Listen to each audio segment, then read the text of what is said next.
Саламатсыздарма, құрметті студенттер. Кезекті гидравлика және өртке қарсы сумен жабдықтау пәніне қош келдіңіздер.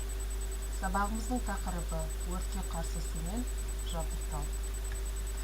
Бүгінгі сабағымызда қарастырылатын сұрақтар: өрт сөндіру жүйесі, өртке қарсы сумен жабдықтау, қауіпсіз өртке қарсы сумен жабдықтау тиімді өрт сөндірудің кепілдігі, және төртінші сұрақ: өртке қарсы сумен жабдықтаудың міндеттері. Өрт бұл адамның өмірі мен денсаулығына, қоғам мен мемлекетке зиянын тигізетін, қоршаған ортаға үлкен материалдық зақым келтіретін, қоршаған ортадағы заттардың бақылаусыз жануы. Ең күрделі зиян тигізетін өрттер өртке қауіпті объектілерде және басқа да зақымдау факторлары, яғни жарылыс, улы заттардың жиналуы бар объектілерде болады. Сонымен бірге, адамдар көп шоғырланған жерлерде де өрт шығу қаупі бар. Өрт сөндіру құралдары екіге бөлінеді. Олар, яғни қол көмегімен жұмыс істейтін құралдар, оларға құм салынған жәшіктер, асбест жабындары, өртке қарсы құрал-саймандар бар тақталар, химиялық көпіршікті от сөндіргіштер, ұнтақты от сөндіргіштер, көмір оттекті от сөндіргіштер, хладонды от сөндіргіштер, құрама от сөндіргіштер жатады. Және екінші түрі өртке қарсы жүйелер. Оларға сумен жабдықтау жүйелері, көпіршікті генераторлар, автоматты сигнал беру құралдарын қолдану арқылы автоматты өрт сөндіру жүйелері. Кез келген объектілерді эксплуатациялауды, туристік фирмаларды, қонақ үйлерді, демалыс базаларын бекітілген нормативті құжаттар талаптарына сай қатаң түрде жүзеге асыру қажет.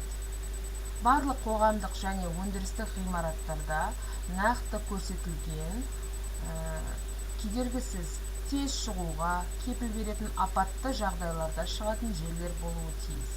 Есіктер үш жағынан ашылуы керек. Бұл жерлерде жаңағы кедергі келтіретін бөгде заттар мен отқа жанған материалдар болмау керек. Бұдан басқа да құтқару жолдары қарастырылуы жөн. Мысалы, сыртқа шығатын сатылар мен шатырға шығатын жерлер. Өрт кезінде ешқашанда лифтті қолдануға болмайды. Келесі, өрт сөндіру жүйесі сорғы станциясындағы өртті дер кезінде байқау және оны сумен немесе басқа да әдістермен газ, көбік, құм, киіз және тағы басқа да жаңағы сөндіруге арналған құрылғылар кешені болып табылады. Егер ғимарат көлемі 2000 метр кубтан артық болмаса, онда кіші және орта сорғы станциялары сыртқы өртке қарсы сумен жабдықтау жүйесінің құрылыс нормалары мен қағидалары бойынша қарастырылмайды. Сонымен қатар, өрт сөндіретін су өтімі 10 литр секундтан төмен болса, үлкен сорғы станцияларында суға толтырылған резервуарлар немесе өртке қарсы тұрақты су құбыр желілері қарастырылады. Ғимарат көлемі 50 000 текше метрге дейін, ал қоршауы бірінші және екінші дәрежедегі отқа төзімді және өндіріс категориясының өрт қауіптілігі Г, Д және Е-ден жоғары болмаған жағдайда өртке қарсы сумен жабдықтау жүйесіндегі су өтімі 10 литр секундке дейін жетеді. Өздеріңіз білесіздер, өткен тақырыпта біздер жалпы өрттің категорияларына бөліп жазған болатынбыз. Соның ішінде тағы да қайталап өтеміз. Яғни Г-ның деңгейінде өрт қауіптілігі жабық тарату құрылғысын май толтырылған аппаратура сыйымдылығы 60 кг-нан аспайды. Д жаңағы өрт қауіптілігі май машиналарының залы, Е аккумулятор және қышқыл сақталынатын бөлмелер. Егер бірінші және екінші дәрежеде отқа төзімділік кез келген көлемде өндіріс категориясы Г және Д бірінші жаңағы төртінші дәрежеде отқа төзімділік көлемі 5000 текше метрден төмен болса, онда сорғы станциясы ғимараттарында ішкі өртке қарсы су құбыры желісі құрылыс карталары мен қағидалары бойынша қарастырылмайды. Сорғы станциясы ғимараты қоршау категориясы А, Б, В яғни кабельді бөлме және жабдық тарату құрылғысы толтырылған аппаратура май көлемі 60 килограммға дейін. Ғимарат көлемі 0,5-тен 5000 метр кубқа және су өтімі 5 литр секундына. Ғимарат көлемі 5000-нан 50.000 метр кубқа болса, онда әрқайсының су өтімі 2,5 литр бөлінген секунд келетін 2 ағынша қарастырылуы тиіс. Так, жақсы, ары қарай өртке қарсы сумен жабдықтау құралы тағы да қайталап өтейін. Ол өрттерді сөндіру үшін әртүрлі тұтынушылардың сумен қамтамасыз ету бойынша жиынтық іс-шарасы болып табылады.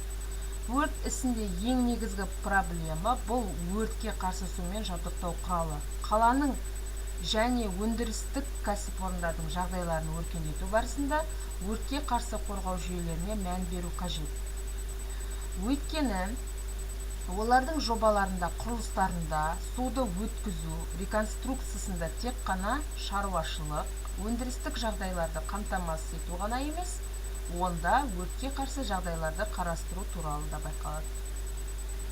Өртке қарсы ең негізгі талаптар өрт сөндіру кезінде судың нормативті көлемі арқылы түсетін арнайы қысымын қажеттілік етеді.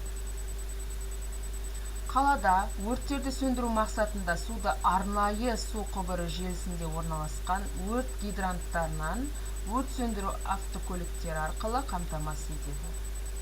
Азаматтық қорғаныс туралы заңның 5-ші тармақтың 1-ші тармақшасына сай жаппай адамдардың жиналу орындарында барлық жерлерде өрт гидранттары құрылуы тиіс. Так, келесі сұрағымыз: ақаусыз өртке қарсы сумен жабдықтау тиімді өрт сөндірудің кепілдігі болып табылады. Өртке қарсы табиғи және жасанды сумен жабдықтау көздері, оның ішінде өртке қарсы су құбыры, өрт сөндіру су қоймалары, өрт сөндіру мақсатына арналған суды сақтау сыйымдықтары, сондай-ақ суды жинау үшін оларға кіреберістер үнемі ақаусыз күйде ұсталуға тиіс. Өртке қарсы су құбыры желілерінің өрт сөндіру гидранттары мен өрт сөндіру крандарының тиісінше жылына 2 реттен кем болмауы, су жібергіштігі мен жұмыс қабілеттілігі тексерілуге тиіс. Көктемде және күзде, осы яғни көктем жылына 2 рет, одан жаңағы кем болмауы тиіс. Міндетті түрде су құбырлары өтетін жерлердің барлығын өрт сөндіру гидранттары мен өрт сөндіру крандарын жаңағы тексеріліп отыру тиіс. Ары қарай енді бүгінгі сабағымызды қорытындылап, енді жалпы өртке қарсы сумен жабдықтаудың міндеттеріне тоқталып өтейік. Су құбыры желісі учаскелері сөніп қалған гидранттар, бұзылған немесе желіде қысым қажеттіден болып азайған кезде су арнасының жаңағы елді мекендердің су құбыр желілері бойынша диспетчері немесе өртке қарсы сумен жабдықтау үшін жауапты тиісті ұйымның жауапты тұлғасы, бұл туралы Қазақстан Республикасының төтенше жағдайлар комитетінің аумақтық органына хабарлауы тиіс. Өртке қарсы сумен қамту көздерінің, оның ішінде өрт сөндіру гидранттары, өрт сөндіру су қоймаларын, өрт сөндіру машиналарын орнатуға арналған пирстардың болу орындарын, өрт сөндіру машиналарының ғимараттар мен құрылымдардың өрт сөндіретін құрғақ құбырларына қосу орындары, сондай-ақ қозғалысты, олардың болатын жерлерін бағыттау, өндірістік объектілердегі сигналдық түстерге қауіпсіздік таңбалары мен белгілеріне қойылатын талаптар атты техникалық регламент талаптарына сәйкес өрт қауіпсіздігі белгілерімен белгіленген болуға тиіс. Су өлшегіш құрылғылардың суландыру жүйелерінде орнатылған электр жетек болатын ысырмалар жылына 2 реттен кем болмау, ал өрт сөндіру сорғылары ай сайын тексерілуі қажет. Шаруашылық және өндірістік қажеттіліктер үшін өрт сөндіру мақсаттары үшін қолданылатын су қорын пайдалануға тыйым салынады. Бүгінгі сабағымыз әзірше осы. Жаңағы берілген, төменде қазір берілген сұрақтар бойынша EDUS жаңағы бағдарламасына маған жауап беріп жібересіз деп түсінгендеріңізді, одан кейін